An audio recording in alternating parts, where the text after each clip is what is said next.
తెలుగు మీడియాలో సర్వే అనగానే టక్కున గుర్తొచ్చే మాట ఎన్టీవీయే. అంతలా సర్వేలను తన వార్తా ప్రయాణంలో భాగంగా చేసుకుంది ఎన్టీవీ. ఎన్నికల ప్రభంజనాలు, ప్రభుత్వాల పనితీరులు, ప్రజల్లో పార్టీల మీద ఉన్న అభిప్రాయాలు, ఇలా ప్రతి అంశం మీద సమకాలీనంగా సర్వేలు చేస్తూ వస్తోంది ఎన్టీవీ.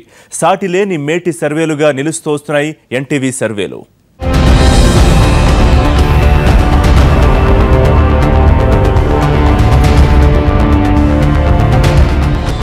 ప్రతి క్షణం ప్రజాహితం నినాదంతో మీడియాలోకి అడుగుపెట్టిన ఎన్టీవీ కేవలం వార్తా ప్రసారాలతో ప్రజాభిమానాన్ని చూరగొనటమే కాదు, జనం మనోగతాన్ని కూడా ఒడిసిపడుతూ వస్తోంది. ఈ సర్వేల కోసం నీల్సన్, ఎన్జీ మైండ్ ఫ్రేమ్ వంటి సంస్థలతో ఒప్పందాలు కుదుర్చుకుని పీరియాడికల్ గా సర్వేలు చేసుకుంటూ వస్తోంది. ఈ సర్వేలు ఏ ఒక్క పార్టీకి సపోర్ట్ చేయటానికో, మరో పార్టీని తక్కువ చేయటానికో కాదు, అప్పటికి ఉన్న వాస్తవ పరిస్థితులను, ఆయా పార్టీల పనితీరు మీద ఉన్న ప్రజాభిప్రాయాన్ని తెలియజేయడానికే.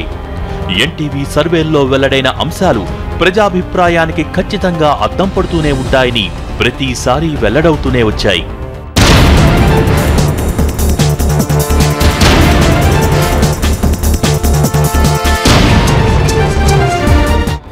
ఒక్క ఎన్నికల సమయంలోనే కాదు, వివిధ అంశాలపై ప్రతి ఏటా సర్వేలు చేస్తూనే ఉంటుంది. 2007లో మీడియా రంగంలో అడుగుపెట్టిన 2 నెలలకే సర్వే ప్రపంచంలోకి ప్రవేశించింది. అక్కడి నుంచి వరుసగా సర్వేలు చేస్తూనే వచ్చింది. తమ సమాచారం కోసం కూడా పీరియాడికల్ గా సర్వేలు నిర్వహిస్తూ వస్తోంది. గడిచిన 8 ఏళ్లలో 16 సర్వేలు చేసింది. ప్రతి సర్వేలోనూ ఎన్టీవీ ఏం చెబితే అదే నిజమవుతూ వచ్చింది.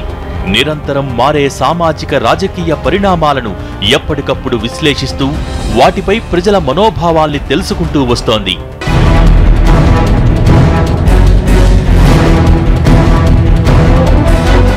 రాజకీయంగా ప్రజల మీద ప్రభావం చూపే ప్రతి అంశం మీద సర్వేలు చేస్తూ వస్తోంది. అతిపెద్ద శాంపుల్ సైజ్, ఎక్కడా పొరపాట్లకు తావులేని సశాస్త్రీయ విధానాలు, అనుభవజ్ఞులైన సిబ్బంది, నిపుణులైన విశ్లేషకుల బృందం, ఇలా అడుగడుగునా పకడ్బందీగా అడుగులేసుకుంటూ వస్తోంది ఎన్టీవీ.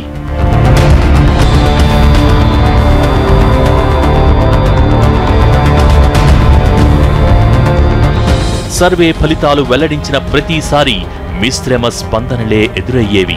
సర్వే ఫలితాలు తమకు వ్యతిరేకంగా ఉన్నాయని భావించేవారు బహిరంగంగానే విమర్శలు చేస్తారు. కానీ వాస్తవ ఫలితాలు వెల్లడయ్యాక అవి అచ్చుగుద్దినట్టు ఎన్టీవీ సర్వేతో సరిపోలటంతో విమర్శించిన నోళ్లే వేన్నోళ్ల కొనియాడాయి.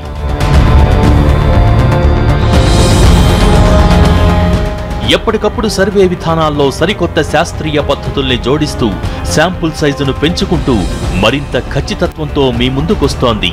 ఇప్పుడు అదే స్థాయిలో గ్రేటర్ హైదరాబాద్ మున్సిపల్ కార్పొరేషన్ ఎన్నికలకు సిద్ధమవుతోంది. తెలంగాణ రాష్ట్రం ఏర్పడ్డ తర్వాత జరుగుతున్న తొలి గ్రేటర్ ఎన్నికల్లో ఏ పార్టీ బలాబలాలు ఎలా ఉన్నాయి, ఏ పార్టీ విజయావకాశాలు ఎలా ఉన్నాయన్న అంశాలపై సమగ్రంగా గ్రేటర్ పరిధిలోని సెగ్మెంట్స్ లో సర్వే చేసింది.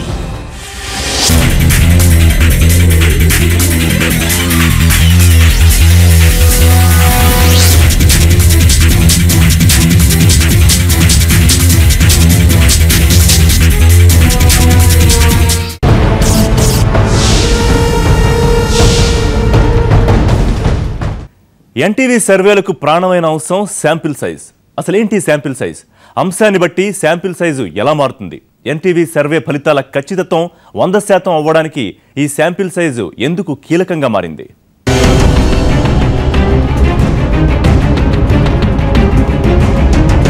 ప్రతిసారి ఎన్టీవీ సర్వే ఫలితాలు అక్షరక్షరం నిజమవుతూ వచ్చాయి. ప్రజాభిప్రాయాన్ని వెల్లడించిన ప్రతిసారి ఎన్నో విమర్శలు, ఆరోపణలు, బెదిరింపులు, సవాళ్లు, మరెన్నో సాధింపులు. అయినా అన్నింటినీ తట్టుకుని మేం తలెత్తుకుని నిలబడ్డాం. దీనికి ఒకే మూల కారణం, మేం తీసుకునే శాంపిల్ సైజే.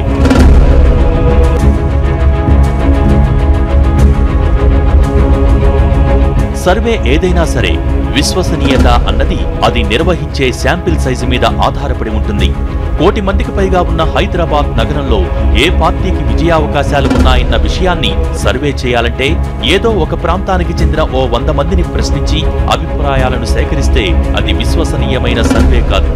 అలాగని కోటి మందిని ప్రశ్నించడం సాధ్యం కాదు.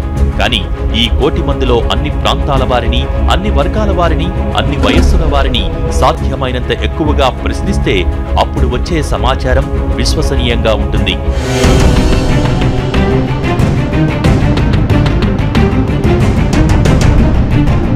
ఇలా సర్వే ఫలితాలు వాస్తవ ఫలితాలకు సరిపోలేలా రావాలంటే అందుకు శాంపిల్ సైజ్ అన్నదే చాలా కీలకం.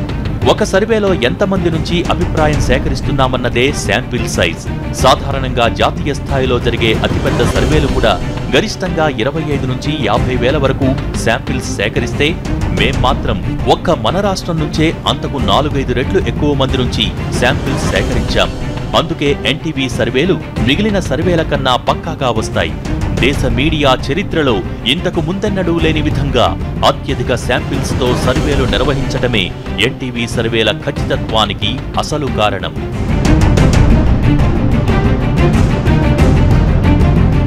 2007 నవంబర్లో చేసిన మా తొలి సర్వే శాంపిల్ సైజే 55,000. 2008లో జరిగిన తెలంగాణ ఉప ఎన్నికల్లో 58,000 మంది అర్హులైన ఓటర్ల నుంచి అభిప్రాయాలు సేకరించాం. 2009 ఫిబ్రవరి survey, 2010 Telangana bypolls, 2011 Kadapa bypolls లో కూడా ఇదే స్థాయిలో శాంపిల్స్ ఎంపిక చేసి వారి నుంచి సమగ్రంగా సర్వే చేశాం. 2014 ఎన్నికల్లో ఏకంగా 174,000 మంది నుంచి సమాచారాన్ని సేకరించి విశ్లేషించాం. ఇంత భారీ శాంప్లింగ్ తో దేశంలో ఏ మీడియా సంస్థ సర్వేలు నిర్వహించదు. ఖర్చుకు ఏమాత్రం వెనకాడకుండా కేవలం ఖచ్చితత్వం కోసం మేం అంత భారీ శాంపిల్స్ నుంచి అభిప్రాయాన్ని సేకరిస్తాం.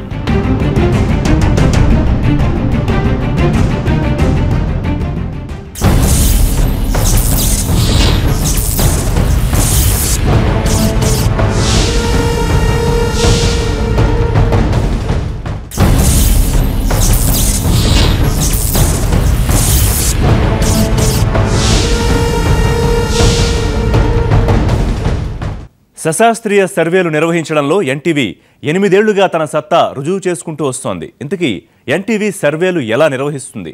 ప్రజాభిప్రాయాన్ని అద్దం పట్టేలా మా సర్వే ఫలితాలు అంత ఖచ్చితంగా ఎలా నిజమవుతున్నాయి? సంక్లిష్టమైన ఎన్టీవీ సర్వే ప్రక్రియ ఎలా సాగుతుంది?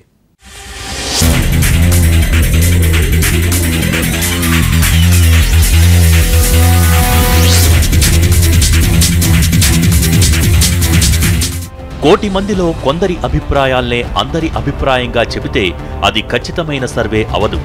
సర్వే ప్రజలందరి మనోగతాల్ని, అభిప్రాయాల్ని, విమర్శలను ప్రతిబింబించాలి.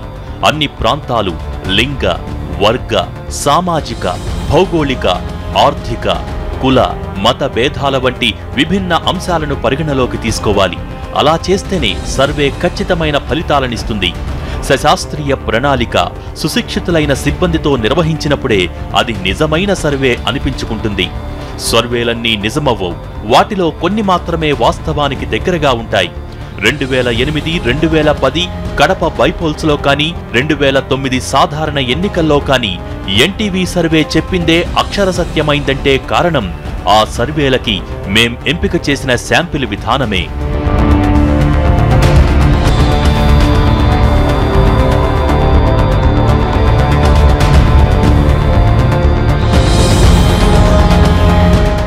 అన్నింటికన్నా ముఖ్యంగా సర్వే చేయాల్సిన అంశాల్ని కూడా కీలకంగా గుర్తిస్తాం.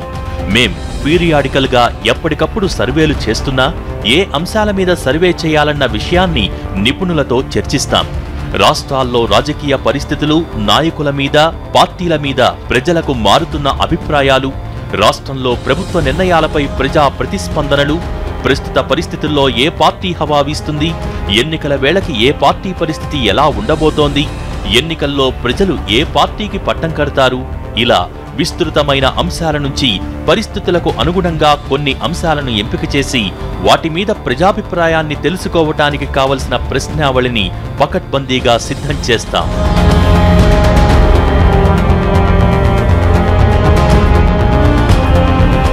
సర్వే చేయాల్సిన ప్రాంతాలను నైష్పత్తిక ప్రాతినిధ్యంలో ఎంచుకుని వాటిల్లో సిస్టమాటిక్ శాంప్లింగ్ పద్ధతిలో పోలింగ్ బూతులను ఎంపిక చేస్తాం. ఆ పోలింగ్ బూత్లో ఓటర్ల సంఖ్య ఆధారంగా ఎంతమందిని సర్వే చేయాలో నిర్ణయిస్తాం. సర్వేలో అన్ని వర్గాల వారికి ప్రాతినిధ్యం ఉండేలా జాగ్రత్త పడతాం. ఇందుకోసం ఓటర్లుగా నమోదైన వారి నుంచే సమాచారాన్ని సేకరిస్తాం. స్త్రీ పురుషులకు సమాన ప్రాతినిధ్యం ఉండేలా జాగ్రత్త పడతాం. అన్ని వర్గాల వారు, అన్ని కులాల వారిని సమగ్రంగా అధ్యయనం చేస్తాం. కేవలం ఒక వయస్సు వారినే ప్రశ్నించకుండా ఓటర్లను 3 వయోవర్గాలుగా విభజిస్తాం. 18 నుంచి 24 ఏళ్ల వయసున్న వారు ఒక గ్రూపు, 25 నుంచి 44 ఏళ్ల వయసున్న వారు రెండో గ్రూపు, 45 ఏళ్ల పైబడ్డ వయసున్న వారు మూడో గ్రూపుగా విభజిస్తాం. ఈ 3 గ్రూపులకు తగిన ప్రాతినిధ్యం కల్పించేలా సర్వే నిర్వహిస్తాం. ఇలా శాంపిల్ ఎంపికలోనే అన్ని వర్గాల వారు ప్రాతినిధ్యం వహించేలా జాగ్రత్త పడతాం. సర్వే జరుగుతున్న విధానాన్ని క్వాలిటీ చెక్ టీం నిత్యం పర్యవేక్షిస్తుంది.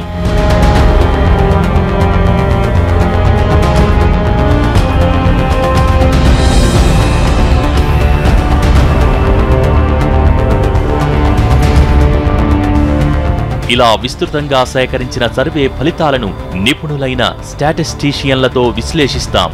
ఇందుకోసం అత్యాధునిక ప్రక్రియలను ఫాలో అవుతాం. అలా విశ్లేషించిన సమాచారానికి ఒక సమగ్ర రూపాన్నిచ్చి దాన్ని క్లుప్తంగా మీ ముందుకు తీసుకొస్తాం.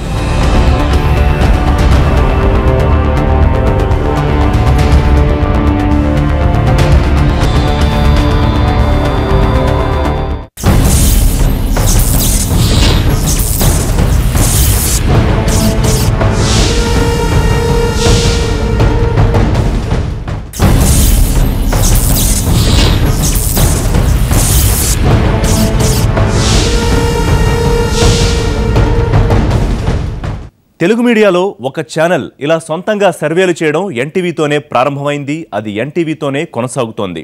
ఇలా మే 2007 నుంచి మొదలుకుని 8 ఏళ్లుగా ఎన్నో అంశాల మీద సర్వేలను నిర్వహిస్తూ వచ్చాం. ఆ సర్వేల మైలురాళ్లను ఒకసారి చూద్దాం.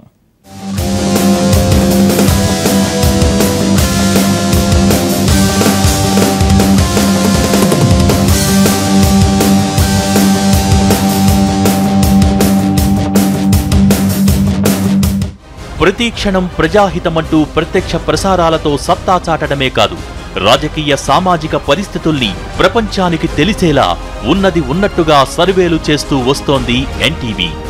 ఇలా ఒక ప్రాంతీయ టీవీ ఛానల్ ఎప్పటికప్పుడు సర్వేలు చేయించుకుని వాటిని ప్రజల ముందుంచటం యావత్ దేశంలో మరెక్కడా లేదు. సర్వేలన్నవి ఎన్టీవీ తొలి అడుగు నుంచే ఒక భాగమైపోయాయి. 2007లో తన ప్రస్థానం ప్రారంభించిన 2 నెలలకే అప్పటి కాంగ్రెస్ ప్రభుత్వ పనితీరుపై ప్రజాభిప్రాయాన్ని ఆవిష్కరించింది. 55,000 మందితో విస్తృత స్థాయిలో సర్వే చేయటం తెలుగు మీడియా చరిత్రలోనే అది మొదటిసారి.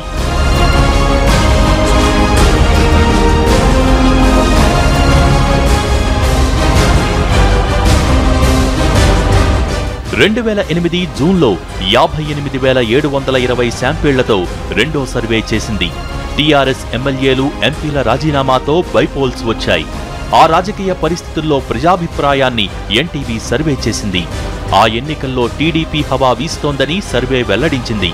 కానీ అదంతా ఒట్టిదే అన్నారు. తెలంగాణలో అది ఉద్యమగాలి వీస్తున్న టైంలో టీడీపీ హవా ఎలా వీస్తుందన్నారు. కానీ సర్వే చెప్పినట్టు ఆ బైపోల్స్ లో 18 సెగ్మెంట్లలో టీఆర్ఎస్ 7 స్థానాలకే పరిమితమైంది. ఇక 2 స్థానాల్లో డిపాజిట్లు కూడా కోల్పోయింది.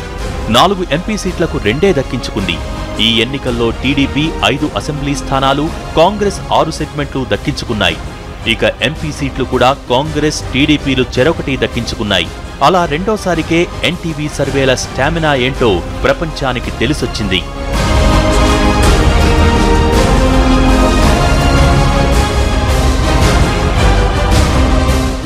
2008 డిసెంబర్లో మూడోసారి సర్వే చేసింది. ప్రజారాజ్యం పార్టీతో చిరంజీవి పొలిటికల్ ఎంట్రీ ఇచ్చిన ఆ సమయంలో మిగతా పార్టీలతో పోలిస్తే పీఆర్పీని ఎంత ఆదరిస్తారన్న అంశంలో సర్వే చేసింది. 87,000 భారీ శాంపిల్ సైజుతో ఒక ప్రాంతీయ న్యూస్ ఛానల్ సర్వే చేయటం ఇదే ప్రథమం. ఆ సర్వే రంగులు మారుతున్న రాజకీయాలకు, పీఆర్పీ మీద అంచనాలకు ఓ స్పష్టతనిచ్చింది. 2009 ఫిబ్రవరిలో ఎన్నికల షెడ్యూల్ రానున్న తరుణంలో 4వసారి సర్వే చేసింది ఎన్టీవీ. ఈసారి 88,164 శాంపిళ్లతో సర్వే చేసి అప్పటి ప్రజల మనోభావాల్ని విశ్లేషించింది.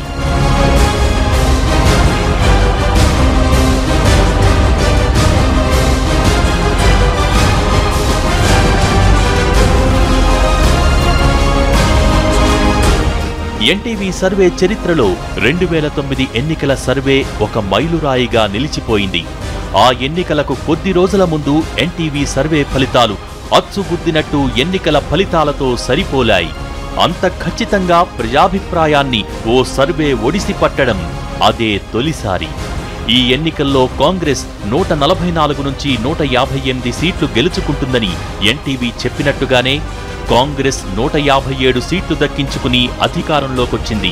ప్రతిపక్ష టీడీపీకి 90 నుంచి 112 సీట్లు వస్తాయని సర్వేలో చెప్పినట్టుగానే 92 సీట్లతో టీడీపీ ప్రధాన ప్రతిపక్షంగా నిలబడింది. ప్రభంజనమవుతుందనుకున్న పీఆర్పీ 15 నుంచి 35 సీట్లతో సరిపెట్టుకుంటుందని ఎన్టీవీ సర్వే వెల్లడిస్తే దాన్నంతా కొట్టిపారేశారు. కానీ ఆ ఎన్నికల్లో పీఆర్పీ 18 సీట్లు మాత్రమే గెలుచుకుంది. అప్పటి వరకు ఎన్టీవీని విమర్శించిన వారంతా ఎన్నికల ఫలితాలు వచ్చాక అక్షర సత్యమైన ఆ సర్వేను చూసి అవాక్కయ్యారు.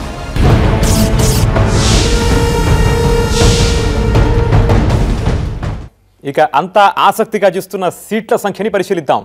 వివిధ పార్టీలు రాష్ట్ర వ్యాప్తంగా గెలుచుకునే సీట్ల వివరాలు చూస్తే తాజా సర్వే ప్రకారం కాంగ్రెస్ పార్టీకి అత్యధికంగా 144 నుంచి 158 సీట్ల వరకు రావచ్చు. మహాకూటమికి 90 నుంచి 112 సీట్లు దక్కే ఛాన్స్ ఉంది.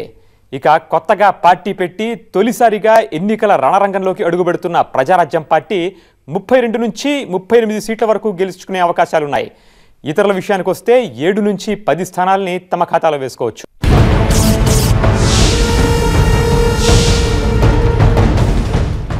రెండు 2009లోనే కాదు, ఆ తర్వాత జరిగిన అన్ని ఎన్నికల్లోనూ ఎన్టీవీ తన సర్వే ప్రస్థానాన్ని విస్తరించుకుంటూ అడుగులేస్తోంది. తెలుగు రాష్ట్రాలకే పరిమితమైన ఎన్టీవీ సర్వే స్థాయిని 2015లో ఇతర రాష్ట్రాల ఎన్నికలకు విస్తరించింది. అలా బీహార్ ఎన్నికల సరళిని వాస్తవ ఫలితాలకు అత్యంత దగ్గరగా అంచనా వేయగలిగిన ఒకే ఒక్క మీడియా ఛానల్గా ఎన్టీవీ సర్వే సగర్వంగా నిలిచింది.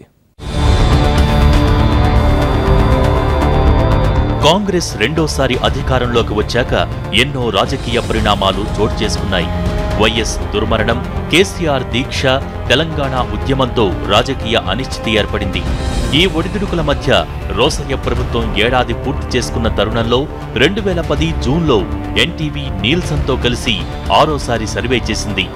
టీఆర్ఎస్ నేతల రాజీనామాలతో 2010లో ఉప ఎన్నికలు వచ్చాయి. ఈ ఉప ఎన్నికలపై ఎన్టీవీ తన 7వ సర్వే చేసింది. టీఆర్ఎస్ క్లీన్ స్వీప్ చేస్తుందన్న విషయాన్ని ఓట్ల శాతంతో సహా చెప్పుకొచ్చిన ఎన్టీవీ సర్వే ఫలితాలు ఆ తర్వాత ఎన్నికల ఫలితాలకు అచ్చుగుద్దినట్టు సరిపోయాయి. 2011లో రాజకీయ పరిణామాలు మారిపోయాయి. రోసయ్య స్థానంలో కిరణ్ కుమార్ పగ్గాలు చేపట్టారు. కాంగ్రెస్లో పీఆర్పీ విలీనమైపోగా జగన్ కాంగ్రెస్ నుంచి విడిపోయి వైఎస్ఆర్సీపీగా జనం ముందుకొచ్చారు. ఈ కొత్త రాజకీయ సమీకరణాలతో పాటు కడప, పులివెందుల ఉప ఎన్నికల్లో ఎవరెవరి బలాబలాలు ఎలా ఉన్నాయో సర్వే చేసింది ఎన్టీవీ. ఈ సర్వేలో జగన్కి 60% ఓట్లు వస్తాయని వెల్లడైంది. కానీ వాటిని చాలా మంది కొట్టిపారేశారు. కానీ రిజల్ట్స్ వచ్చాక ఎన్టీవీ చెప్పిందే నిజమైంది.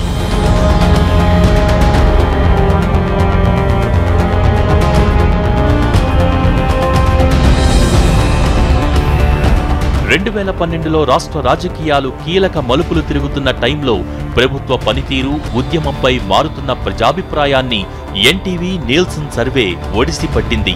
ఈ సర్వే ఫలితాలు తర్వాత జరిగిన ఉప ఎన్నికల ఫలితాల్లో అక్షరాలా ప్రతిబింబించాయి. ఇలా ఎన్నికల వేళల్లో ఎన్టీవీ చేసిన సర్వేలు ప్రజాభిప్రాయానికి అద్దం పట్టాయి. ఎన్టీవీ ఎగ్జిట్ పోల్స్ అంటే ఎగ్జాక్ట్ పోల్స్ అన్నంతగా నమ్మకాన్ని చూరగొన్నాయి.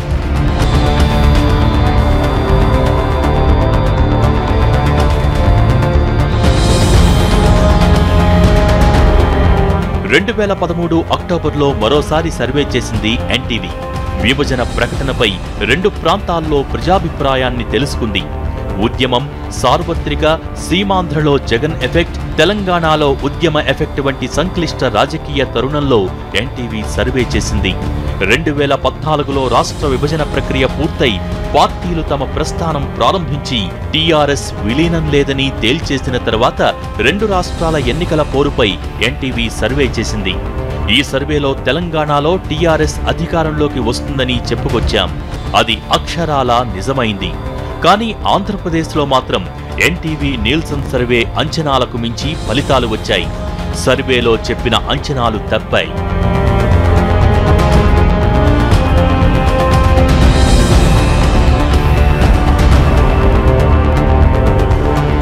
ఇక రాష్ట్రానికే పరిమితమైన ఎన్టీవీ సర్వేల్ని ఎన్జీ మైండ్ ఫ్రేమ్తో కలిసి దేశ రాజకీయాల్లో సర్వేలు చేయటంలోకి అడుగుపెట్టాయి. 2015 దేశ రాజకీయాల్లో కీలకమైన బీహార్ అసెంబ్లీ ఎన్నికలపై అక్కడి ప్రజలతో సర్వే చేసింది ఎన్టీవీ ఎన్జీ మైండ్ ఫ్రేమ్. ప్రత్యర్థి పార్టీలు కూటములుగా బరిలోకి దిగిన ఈ ఎన్నికల్లో ఓటరు నాడిని ఒడిసి పట్టడం సామాన్యం కాదు. ఎన్టీవీ ఎన్జీ మైండ్ ఫ్రేమ్ చేసిన సర్వేలో జేడీయూ నేతృత్వంలోని మహాకూటమి 130 నుంచి 135 సీట్లు గెలుస్తుందని, బీజేపీ నేతృత్వంలో ఎన్డీఏ కూటమికి 100 నుంచి 105 సీట్లు వచ్చే అవకాశమున్నట్టు తేల్చింది. ఆపై వచ్చిన వాస్తవ ఫలితాలు అక్షరాల ఎన్జీ మైండ్ ఫ్రేమ్ ఎన్టీవీ సర్వే ఫలితాల్ని సరిపోలాయి.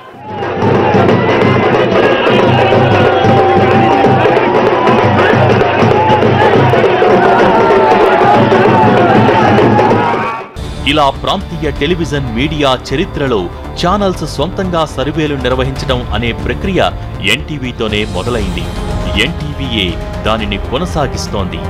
ఇలా సొంతంగా శాస్త్రీయమైన సర్వేలు చేయటమన్న క్రెడిట్ ఒక్క ఎన్టీవీకే చెల్లింది. ప్రతి ఎన్నికల సమయంలోనూ ప్రజాభిప్రాయాన్ని సర్వే చేసే ఎన్టీవీ ఇప్పుడు గ్రేటర్ ఎన్నికల వేళ సర్వే చేసింది.